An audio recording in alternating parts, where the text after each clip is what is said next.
Isso? Isso, pode começar. Tá bom, então. Então, boa tarde a todos e todas. Espero que estejam bem, que estejam se cuidando aí.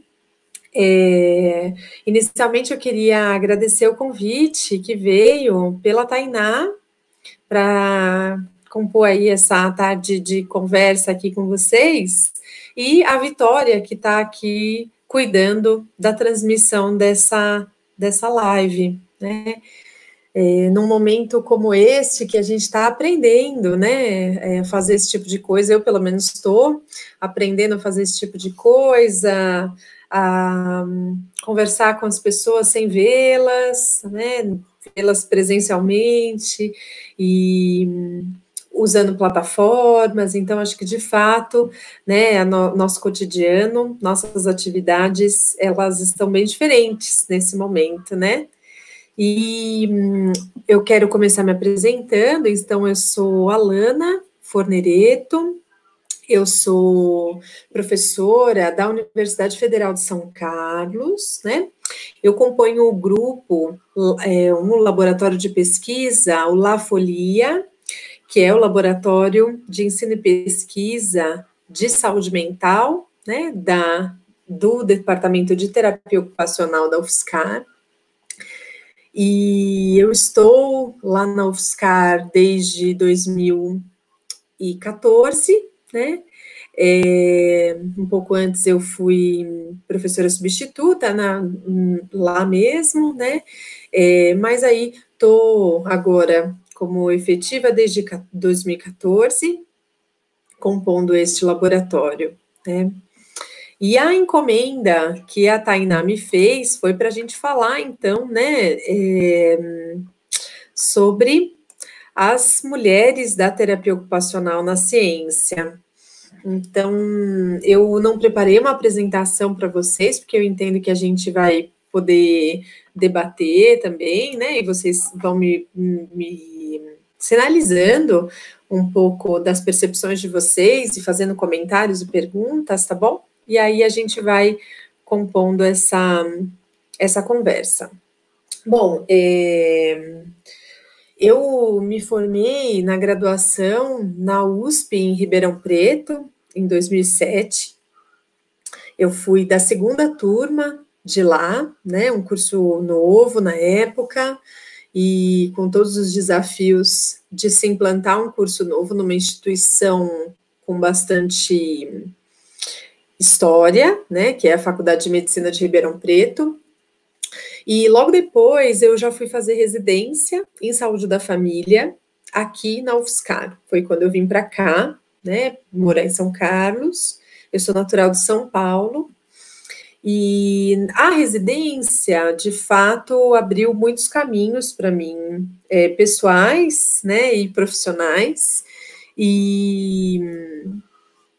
E foi assim que eu fui ficando, acabei também me apaixonando pela área de fato aí, né, da saúde coletiva, da atenção básica em saúde, que são, né, áreas que eu gosto bastante, me dedico bastante, e a terapia ocupacional nessa interface, né?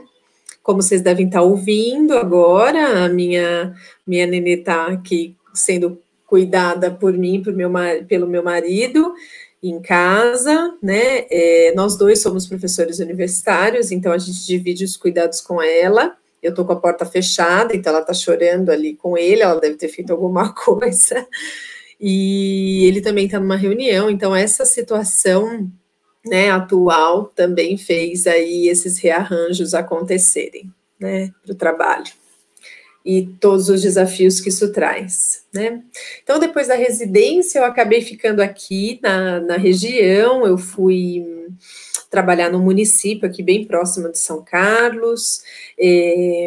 Logo depois eu fui trabalhar também na gestão estadual, aqui na Secretaria Estadual de Saúde, e que tem uma regional aqui em Araraquara, que também é bem pertinho de São Carlos, né? E nesse meio tempo eu fui fazendo outras especializações também, né? Sou formada pelo método Teodinâmica, fiz uma especialização em saúde da família também, fiz o meu mestrado, na época, aqui no programa de terapia ocupacional, que é o primeiro programa da América Latina, específico da nossa área, né? Eu também sou da segunda turma desse programa, né? Então, na minha formação do mestrado, eu estudei a avaliação, na verdade, né, a admissão, a forma como o usuário de saúde mental ele chega para os serviços da rede e ele é recebido pelo terapeuta ocupacional. Então, como que o terapeuta ocupacional faz essa avaliação, faz como que ele recebe esse sujeito, quando que ele diz que esse é ou não é um sujeito que vai se beneficiar das ações do terapeuta ocupacional em saúde mental. E aí eu estudei TOs que estavam inseridos desde a atenção primária até o hospital psiquiátrico, né, e a gente fez aí um produto interessante dessas entrevistas, né.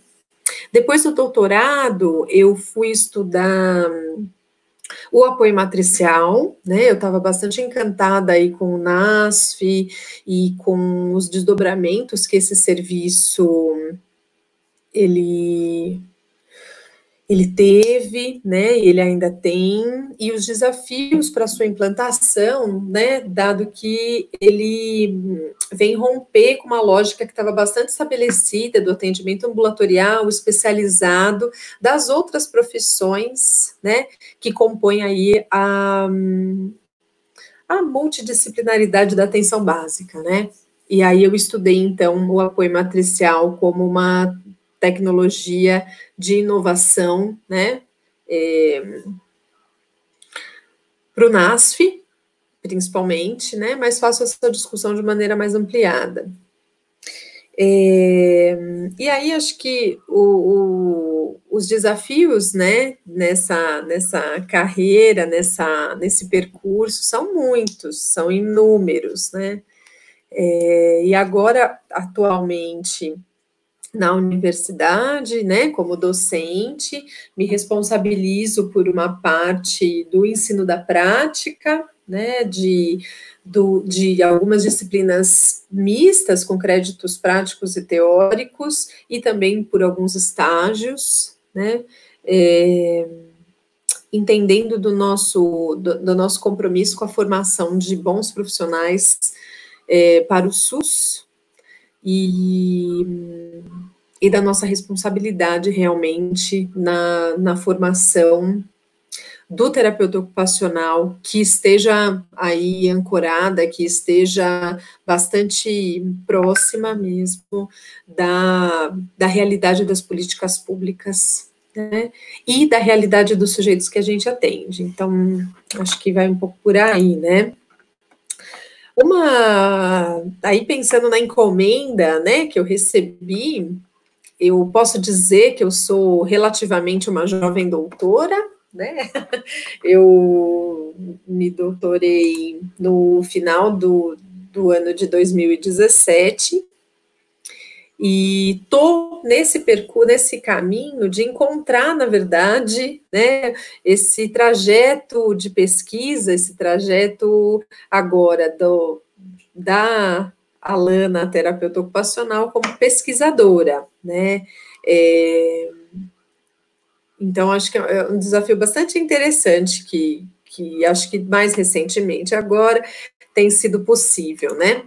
Eu defendi o doutorado, eu já estava grávida, né, a minha filha se chama Estrela, e acho que isso é importante, é interessante da gente conversar também, porque como, né, a vida pessoal e a profissional, elas vão se misturando o tempo todo.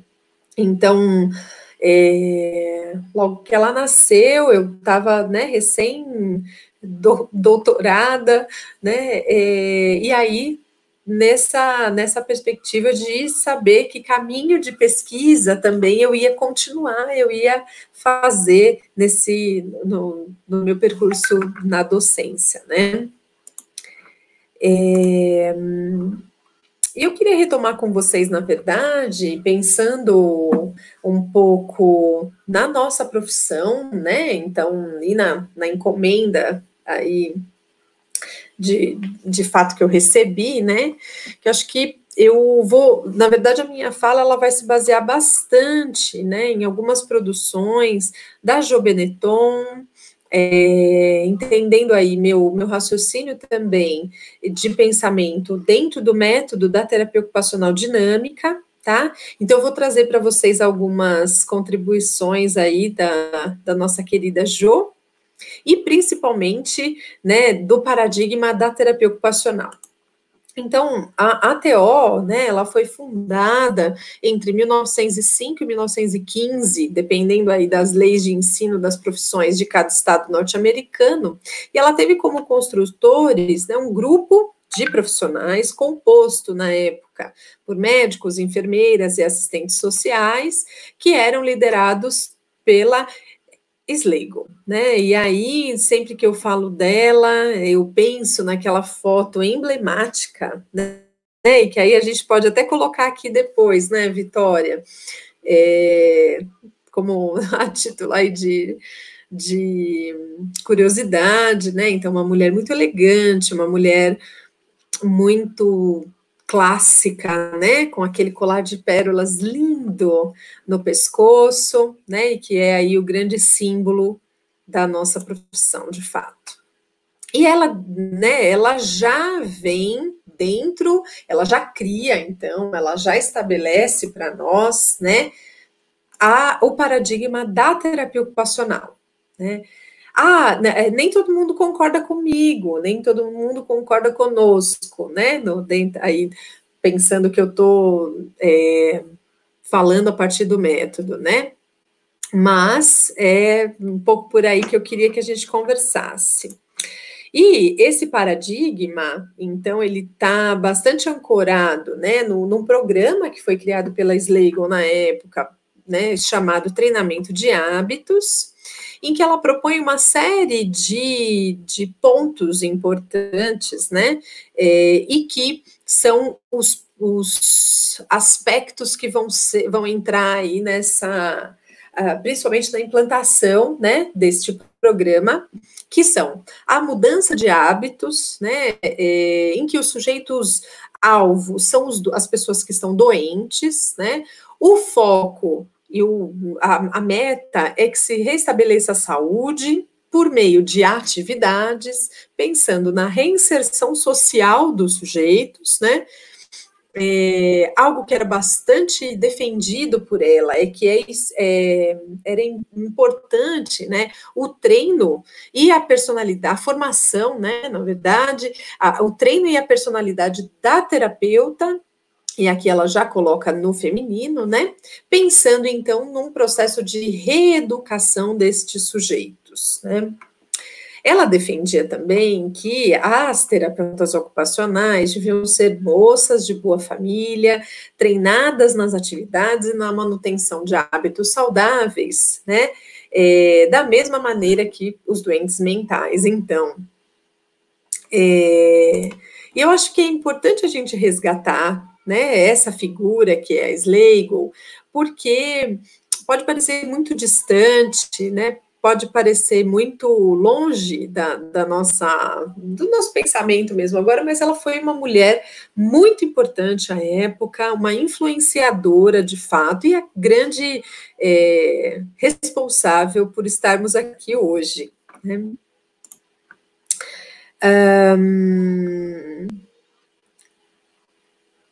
Que mais que eu queria comentar com vocês, né?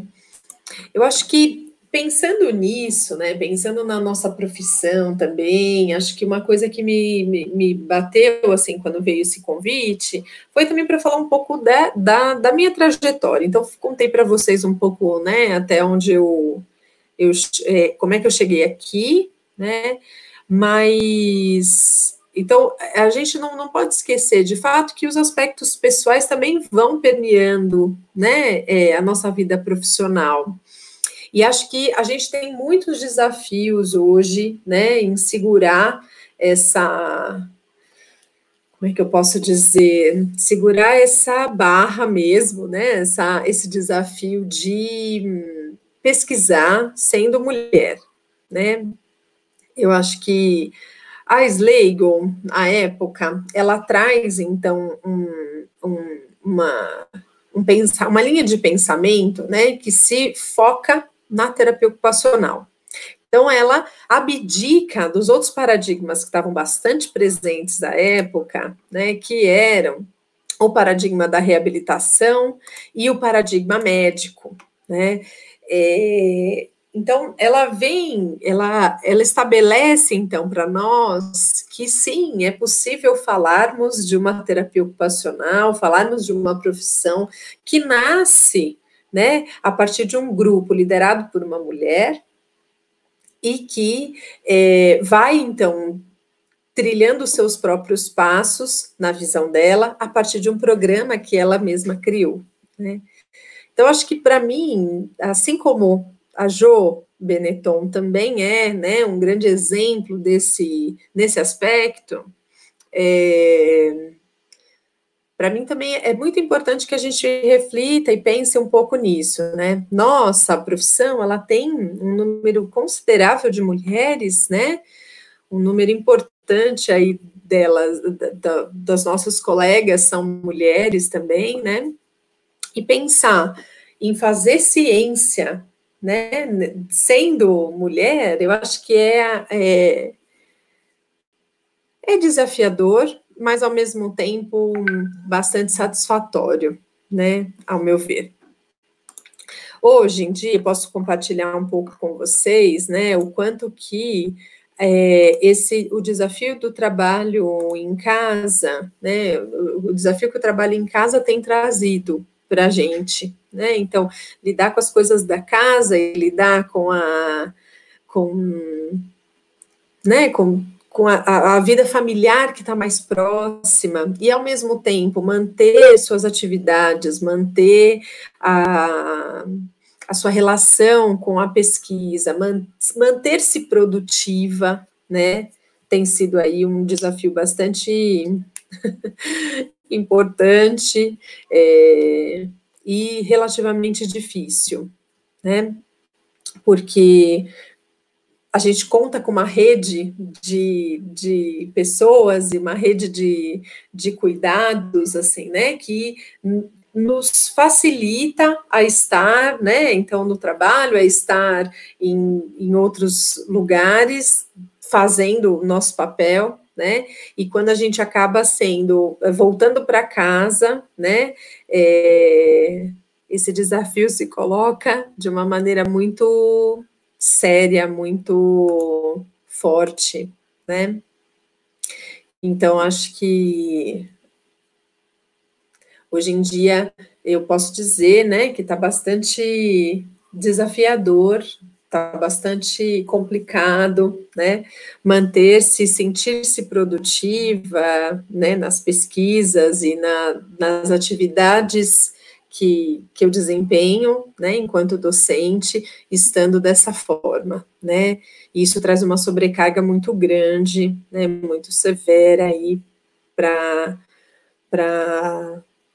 a gente, né, individualmente e também no grupo, que afinal de contas eu componho um grupo de pesquisa, eu componho um grupo de docentes de um departamento, né, e acho que pensar nessas coisas nesse momento é bastante importante.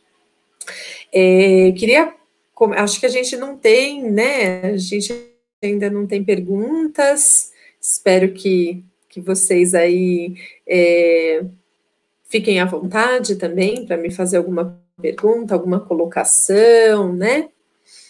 E queria contar um pouquinho para vocês, na verdade, e desse caminho que eu tenho trilhado, né, de pesquisa e do meu papel de pesquisadora, que eu acho que eu estou me encontrando nesse momento, né, de me encontrar pesquisadora, agora, não mais estudante, né, de mestrado, de doutorado, mas nesse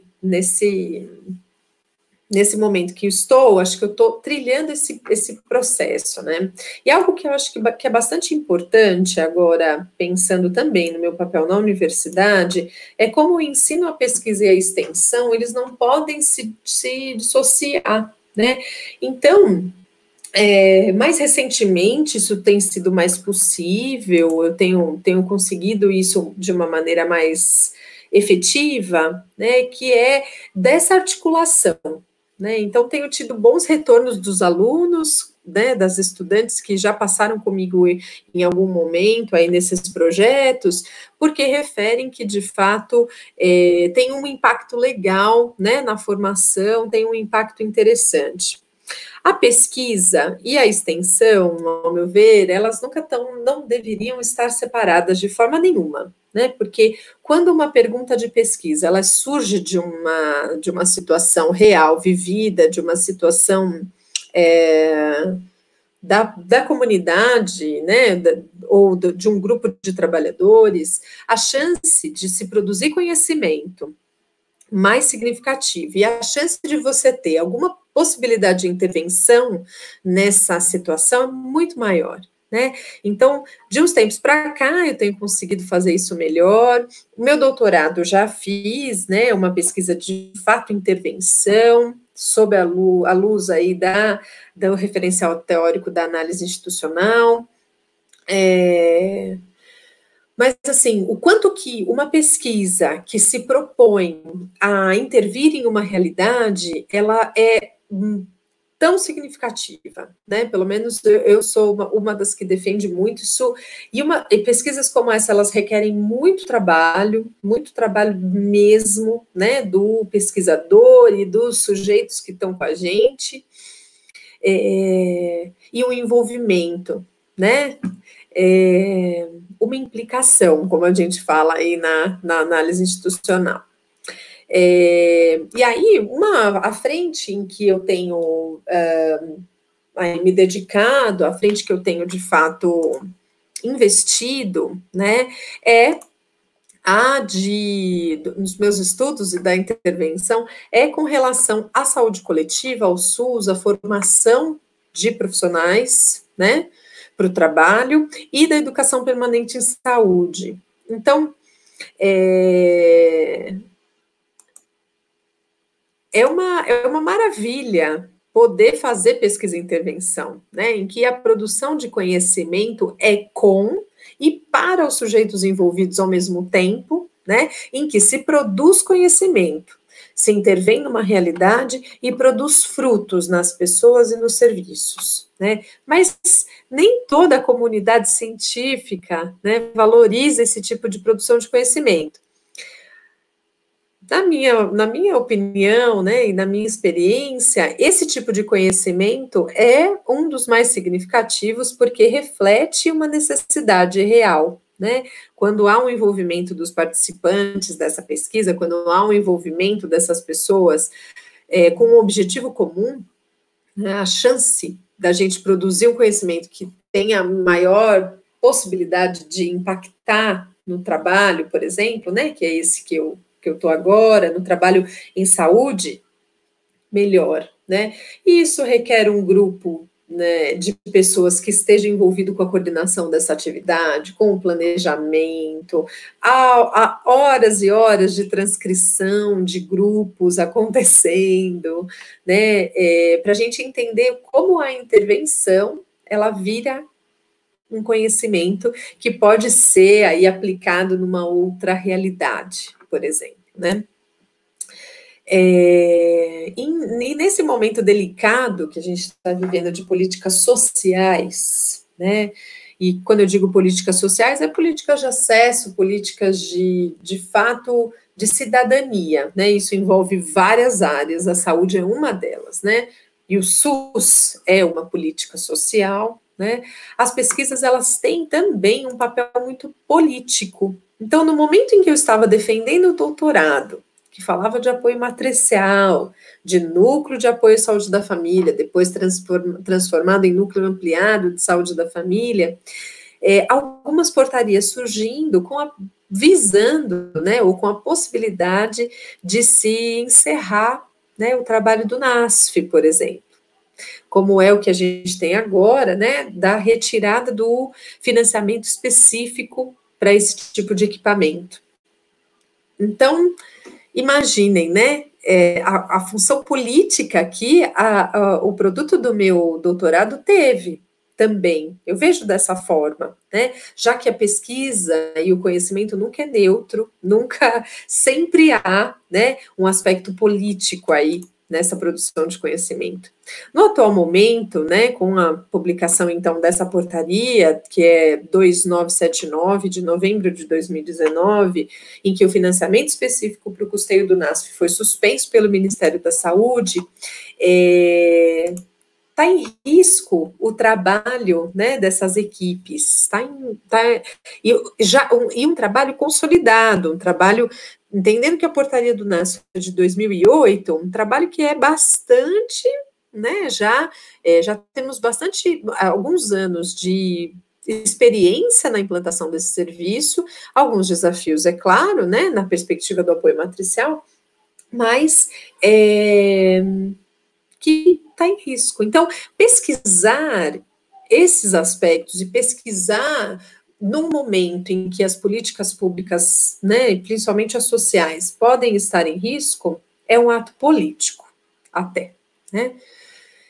E atualmente, então, vou contar para vocês, esse projeto ele envolve não só os NASFs, né? O que a gente fez foi ampliar para as equipes NASF e CAPES, aqui da nossa região, que compõem aí 24 municípios, né? Para a gente trabalhar a partir da educação permanente em saúde, com essas equipes, para a gente produzir um trabalho compartilhado entre as equipes, tendo como foco, né, a atenção em saúde mental dentro da rede de atenção psicossocial da RAPS.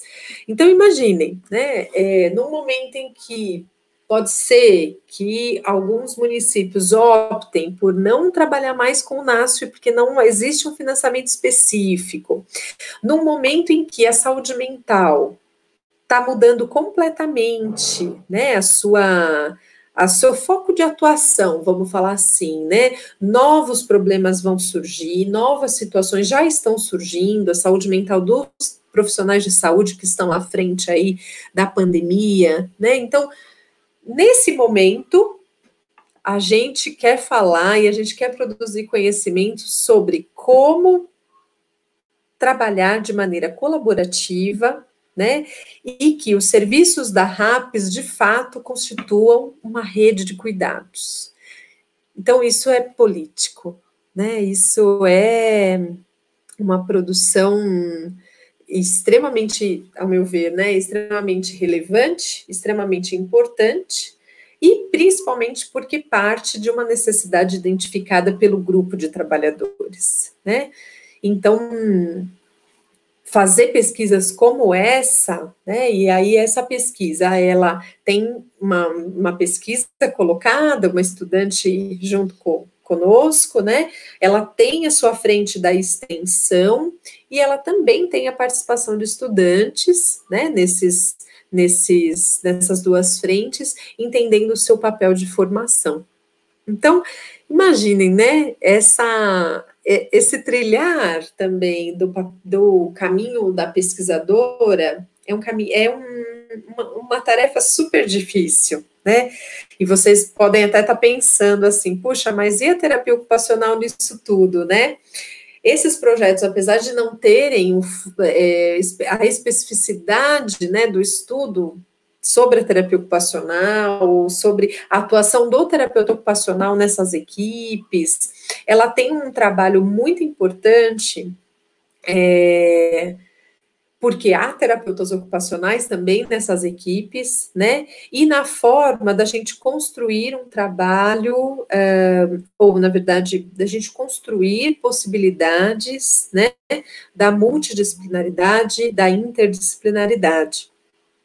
E vou dizer para vocês, isso é uma hipótese, tá? Eu ainda não testei ela, mas de que nós, né, eu posso dizer que enquanto terapeuta ocupacional, eu tenho algumas habilidades na condução dos grupos e na condução de pesquisas como esta, né, que são interessantes. Isso, mas isso é uma hipótese, eu ainda não testei, tá bom? Estou comentando aqui com vocês. E é isso, e aí acho que na universidade, né, a gente tem essa coisa da titulação, que é algo bastante importante, né, e que depois que isso acontece, entende-se que o sujeito está apto a conduzir e ter autonomia para pesquisa, mas eu acho que trilhar esse caminho, aprender isso, não é uma tarefa tão simples, né, e sendo mulher, né, sendo aí né, desse grupo, se eu posso dizer assim, entendo que a gente tem alguns desafios extras, né, nessa composição, mas que, felizmente, eu posso dizer que eu vivo uma relação também, né, doméstica, que permite que os dois sejam professores universitários, que os dois conduzam aí sua carreira nesse sentido, né, criando uma menina, e que nesse momento, né, a gente se divide entre, ela brinca de fazer reuniões no Google Meet, por exemplo, ela faz ligações para as minhas colegas de trabalho, ligações imaginando, então, ela tem uma postura diferente quando ela entra na câmera, né? Então, o quanto que essa situação também está fazendo com que haja um novo lúdico aqui em casa, novos tipos de brincadeira, né? A partir da profissão que a gente escolheu. Olha, e do que eu preparei, né, para conversar com vocês, acho que foi um pouco isso, eu vim bem tranquila para esse bate-papo, entendendo que a gente ia fazer realmente um bate-papo, e aí não sei, Vitória, se a gente abre para perguntas, e aí ver se alguém quer fazer algum comentário, né?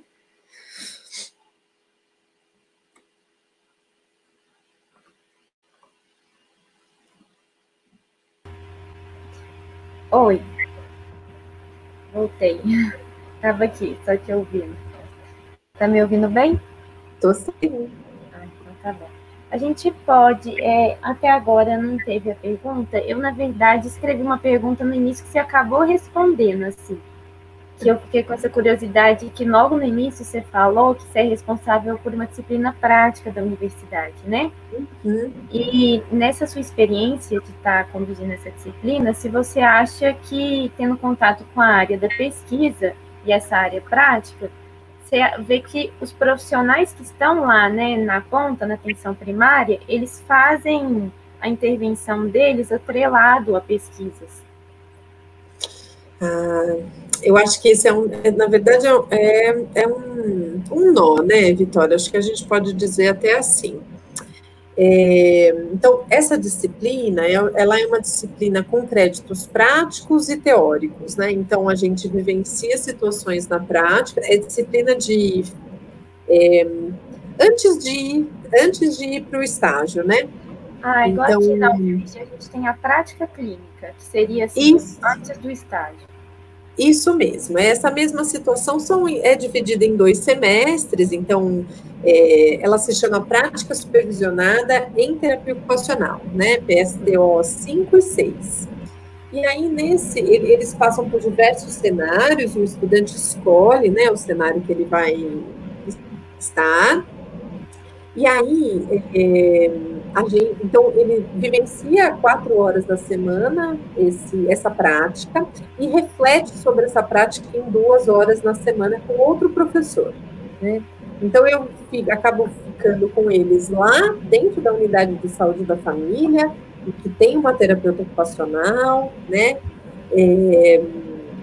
E aí a gente vivencia aspectos da prática e situações bem reais, né, do atendimento específico.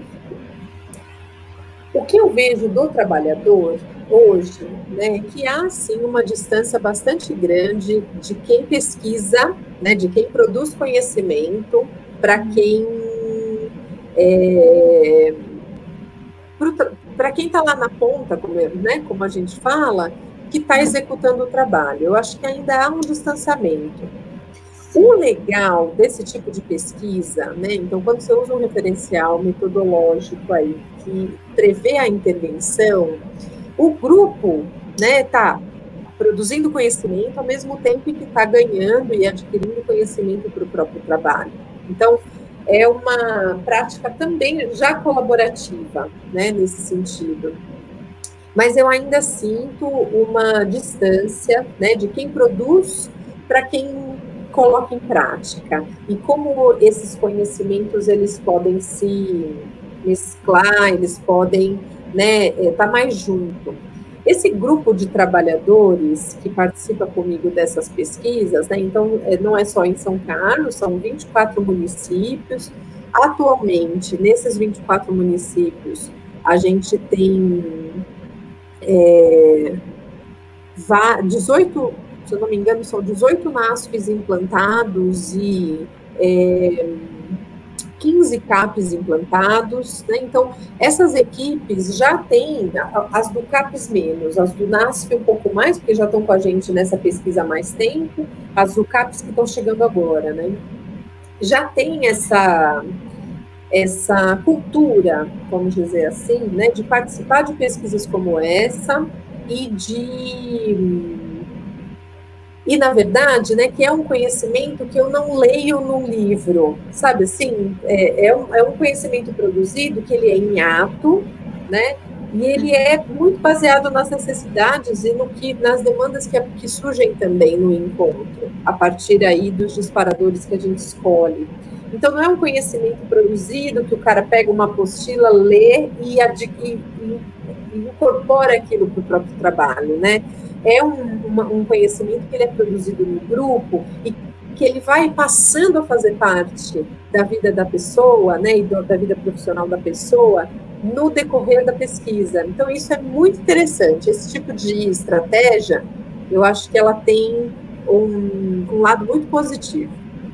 Sim, imagino, quando você foi explicando um pouco de como que funcionava a sua pesquisa e a extensão, eu pensei o quanto é benéfico para a questão do que os trabalhadores vão estar ganhando também, tendo esse acesso direto com a universidade e com o que está sendo produzido, essa produção conjunta, né? Uhum. Aí até essa pergunta minha foi um pouco respondida. Outra coisa que eu fiquei assim, meio que empolgada é porque a Tainá, né, que criou esse clube, ela fez uma publicação lá até na nossa página do Instagram, que os referenciais teóricos estão lá, que ela achou alguns referenciais que mostram, por exemplo, que em 1980 a porcentagem de homens presente na profissão era 5%. E ainda assim há na literatura, né, aí os referenciais estão lá, depois eu posso passar, descrevendo que esses 5% publicavam mais artigos e ocupavam mais cargos de liderança e atuavam como diretores e presidentes de associações. Eu queria saber se você vê isso agora, porque a gente nossa profissão é composta majoritariamente por mulheres, e se ainda assim, com essa quantidade menor de homens que tem, você vê que há uma desigualdade, assim, nesse acesso. Ai, faz um tempo, Tainá, Vitória, desculpa, que eu estou, assim, afastada desse tipo de discussão, na verdade, assim, de leituras, né? Me lembro até que no doutorado, eu até fiz uma disciplina, no meu doutorado, o programa era Ciência, Tecnologia e Sociedade, né? Um programa que vem também para trazer aí os aspectos mais sociais da ciência, então, bastante interessante. E uma das disciplinas a gente discutia isso, e muitos autores, né, que têm discutido isso, autores e autoras, do quanto que há uma disparidade, principalmente na produção científica, né, de mulheres, então, que enviam artigos para publicação, e que isso, de fato, é ainda um problema, né? Há uma diferença muito grande. Então, assim, não sei exatamente qual é a publicação da Tainá, acabei não vendo, a gente vir para cá, né? Mas, de fato, há algumas diferenças, né? Então, alguns artigos que eu já pude ler indicam o quanto que as tarefas extraprofissionais tomam tempo dessas mulheres pesquisadoras, né? E fazem com que elas não consigam desempenhar totalmente suas tarefas aí, né, na pesquisa. Ou ainda, elas desempenham, mas não chegam perto, muitas vezes, né, do desempenho de alguns homens que estejam no mesmo patamar aí, vamos dizer assim. E acho que essa é uma situação que, de fato, né, ainda existe, né? Eu tenho uma colega terapeuta ocupacional que foi acompanhar o marido no exterior, né? E que ela ficou um tempo na França, e o quanto, por exemplo, na França há uma discussão sobre amamentação, importante, isso palavras dela, né? O quanto que há uma discussão importante sobre a amamentação, dizendo que a mulher que amamenta acaba tendo mais esta tarefa, né? Do que o homem, por exemplo, poder dar uma mamadeira para o filho. Então, acho que é uma discussão muito presente, é uma discussão muito importante, né? Mas eu não sei te falar exatamente, né? Nessa perspectiva aí dessa publicação, né? Eu vou até colocar aqui para a gente visualizar. Vou tirar minha tela, mas eu pensei mais assim no sentido de experiência sua, se você nota isso, por exemplo, onde você já fez doutorado, mestrado na universidade que você está, se você nota como experiência mesmo, que há uma desigualdade nesses cargos, no acesso aos cargos, no número de publicações, enfim. Eu acho, na minha turma de mestrado, por exemplo, tinham poucos homens, porque é um programa específico de terapia ocupacional, né? Já no CTS era uma turma mais mista, e a gente tinha alguns homens, sim, né, nesse programa, inclusive o grupo docente também, bastante misto, né? Vou deixar aqui no cantinho depois só para você ver. Legal. Mas pode continuar falando. Tá bom. Ai, que linda a imagem mesmo. Mas há uma diferença, de fato, né, e muitas pesquisas evidenciam isso, da questão do número de publicações e da ascensão na carreira, né? Esse era um aspecto que alguns autores também defendem, né, de que a ascensão na carreira docente, na carreira de pesquisadora de algumas mulheres, e aí, conforme, né, ela vai, o estado civil interfere, se ela tem filhos ou se ela não tem filhos, isso também é muito diferente. A curva ascendente aí, né, dos homens é bastante diferente da curva ascendente aí do gênero feminino, né? Então, eu discuti esse tema, eu não sei se foi por aí que vocês me encontraram, vai saber se não foi, né? Mas eu acabei discutindo esse tema, Vitória, no meu trabalho de conclusão de curso da graduação, né? Em que eu discuto a questão do feminino presente na terapia ocupacional, né?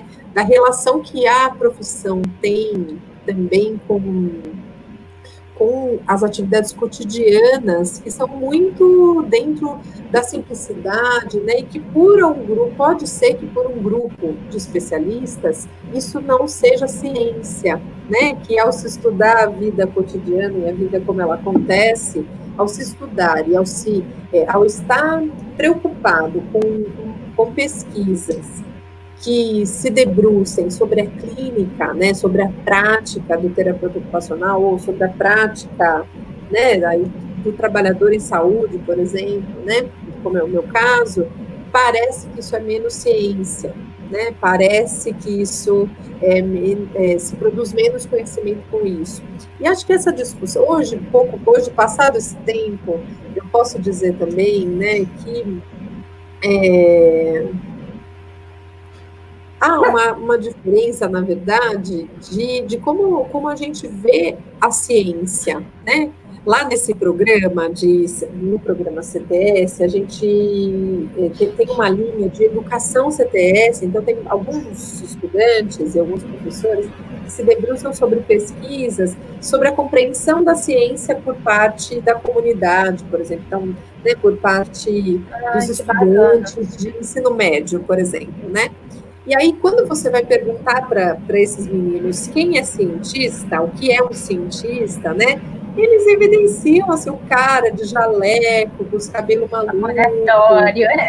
Laboratório. Aquela imagem de desenho, né?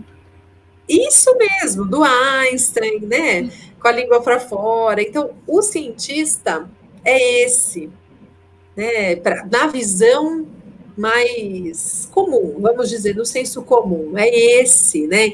Então, quem produz conhecimento, por exemplo, para melhorar ou garantir que uma política pública seja efetivada, como é o meu caso, né? Para que o trabalho em rede, para que o trabalho seja colaborativo, para que o trabalhador de saúde esteja, de fato, inserido numa rede de atenção e consiga desempenhar o seu trabalho e cuidar das pessoas com transtornos mentais, por exemplo, isso parece que é menos.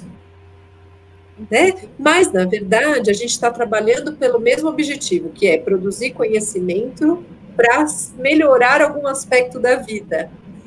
Seja ela uma tela de touchscreen, como, né, meu marido, por exemplo, pesquisa polímeros luminescentes, seja para o trabalho em rede, por exemplo. Então, hoje, eu acho que mais madura, eu olho essa questão com um pouco mais de tranquilidade, da minha percepção, tá, Vitória, de que há uma simplicidade na ação do terapeuta ocupacional, e uma simplicidade eu não estou diminuindo, eu estou dizendo que é muito simples, da vida, né, do cotidiano, que são as atividades e como as pessoas fazem suas atividades.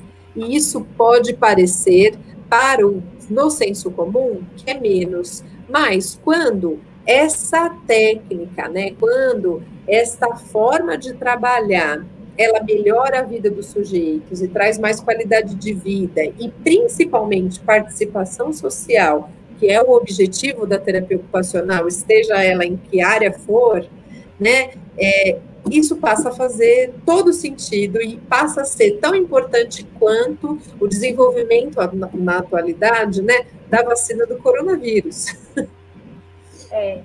Com certeza, é muito importante essa participação e nossos trabalhos para ajudar nesse cotidiano. Eu acho que tem mesmo essa questão de não associarem, não valorizarem a produção desse conhecimento, né, assim, no geral, em outras áreas.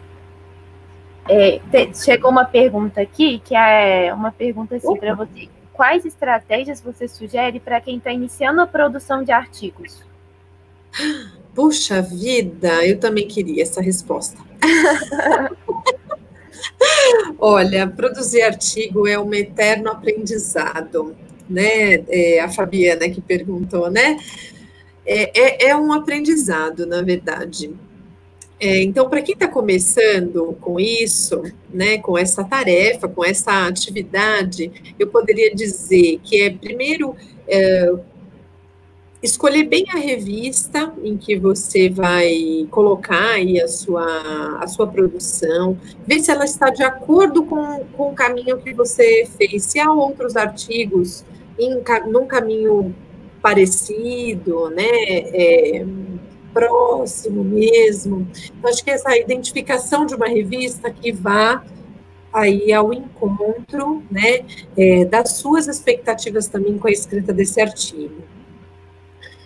A linguagem, eu acho que é algo que eu também estou aprendendo, e estou nessa fase de aprendizagem, de fato, agora, né, de transformar o produto do doutorado em artigos publicáveis. É um desafio isso, gente, porque você produz uma tese, não, uma dissertação no mestrado, uma tese no doutorado, nossa, com todas as suas percepções, e isso, de repente, enorme, muitas vezes, né, tem que virar um artigo de 20 páginas, né?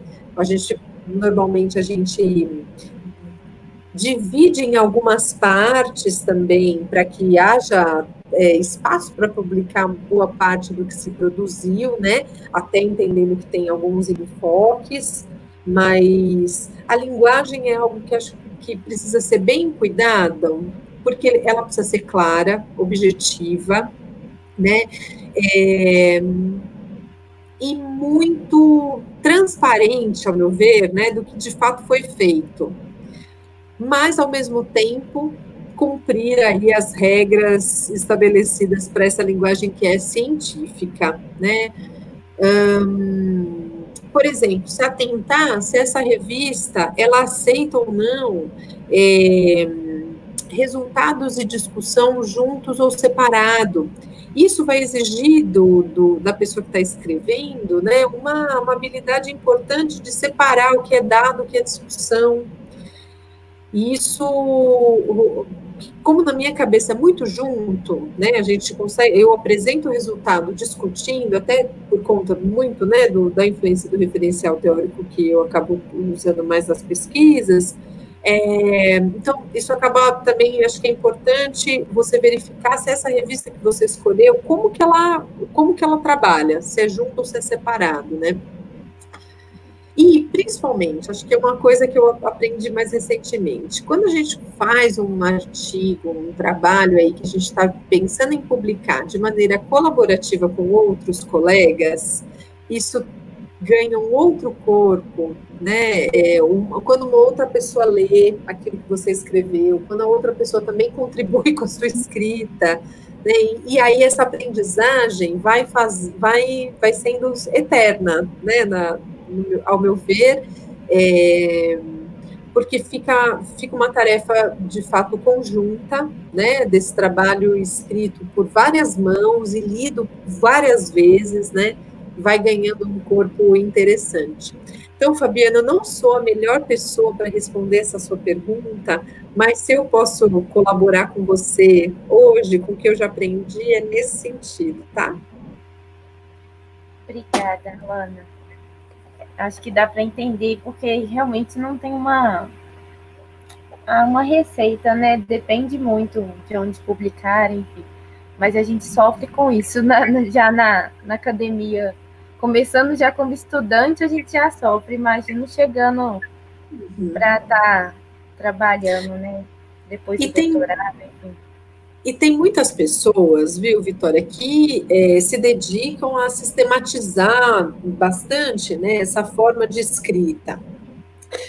Mas uma coisa que eu acho que a gente precisa sempre cuidar, e aí, às vezes, isso é um problema, né? É porque nem sempre, tanto o seu percurso metodológico, quanto o seu objeto de pesquisa, e aqui estamos falando, né, da TO, do SUS, da rede de atenção e tudo mais, isso nem sempre cabe numa receita, porque muitas pessoas têm uma receita para se escrever artigo, né? E nem sempre a riqueza daquela produção, daquela pesquisa ou daquele grupo, ela cabe nessa receitinha. Então, para isso, você precisa escolher bem a revista onde você vai publicar, né? Para que, quem sabe, haja a garantia de você poder qualificar bastante a sua produção, né? E não correr esse risco de perder porque você tentou colocar o seu texto num formato aí, né? Mais de receita, né, e perder resultado. Acho que isso também não dá para a gente aceitar. A gente no Brasil, né, acabei de dar um parecer num trabalho aqui, a gente no Brasil está contando com 3 revistas específicas da área, que têm feito publicações mais, né, assim, com periodicidade, que são os Cadernos Brasileiros de Terapia Ocupacional, a Revista de Terapia Ocupacional da USP e a Revisbrato, né?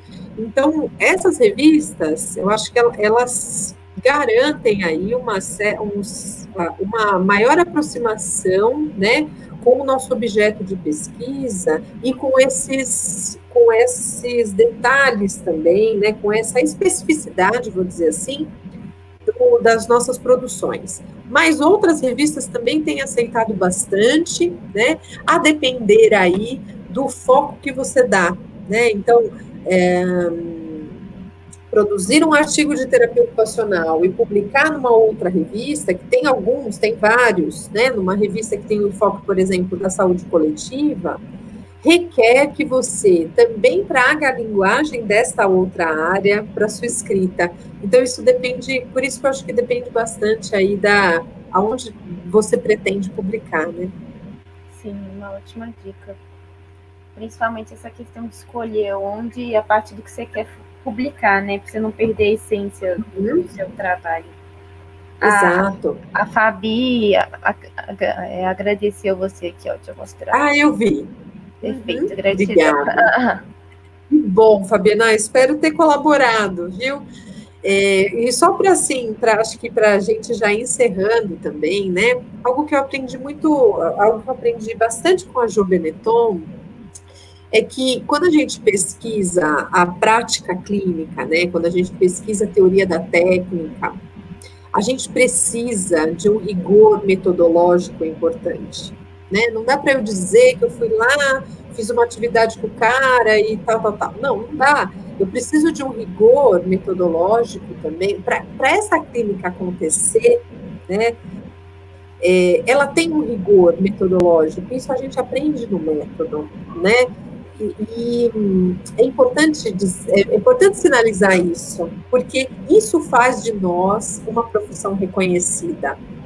E acho que quanto mais a gente conseguir dizer do que faz, como faz, né, e que a minha atuação com um sujeito, ela vai promover inserção social, né, que é o objetivo de qualquer ação do terapeuta ocupacional, ou deveria ser, isso tem um peso diferente.